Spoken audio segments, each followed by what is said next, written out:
د انسان په ګردو کې د څه د وجې زخم جوړیږي کله چې انسان هغه میډیسن ډیر زیات استعمالوي کم چې د دردونو میډیسن دي کم ته چې نون سټیروید انټي انفلامټری ډرګ ویل شي نو د هغې د وجې د انسان په ګردو کې زخم جوړیږي او دویم دا چې کله د انسان ګردو ته انفیکشن وشي یعنی د جراثیمو خرابي ورته راشي او دا د جراثیمو خرابي ډیر ټایم دپاره د ده په ګردو کې پاتې شي نو د دې د وجې هم د انسان په ګردو کې زخم جوړیږي او دریم دا چې د چا په ګردو کې کاڼې وي او هغه د بیستلو کوشش نه کوي نو د دې کاڼې د وجې هم د انسان په ګردو کې زخم جوړیږي څلورم دا چې د چا شوګر وي او خپل شوګر کنټرول نه ساتي نو د شوګر کنټرول نه کېدو د وجې هم د انسان په ګردو کې زخم جوړیږي چې هغې ته ډایبیټک نیفروپیتي ویلی شي او پنځم دا چې انسان ته یو داسې بیماري کېږي چې هغې ته آټو امیون ویلی شي یعنې دا یو داسې بیماري ده چې د انسان په وجود کې کم طاقت دننه وي چې د بهر بیمارو سره جګړه کوي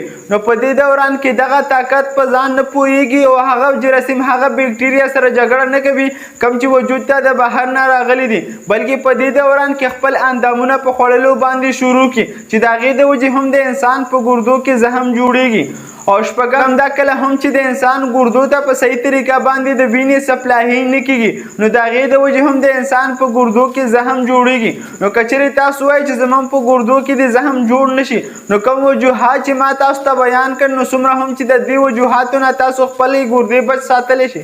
عمره ستاسو د صحت دپاره فایدهمنه ده او که چېرې دا ویډیو انفارمیټیو وي خپل فرینډ سره شیر کړئ او دغه شان میډیکل انفارمیشن دپاره زموږ سره اوسئ شکریه الله حافظ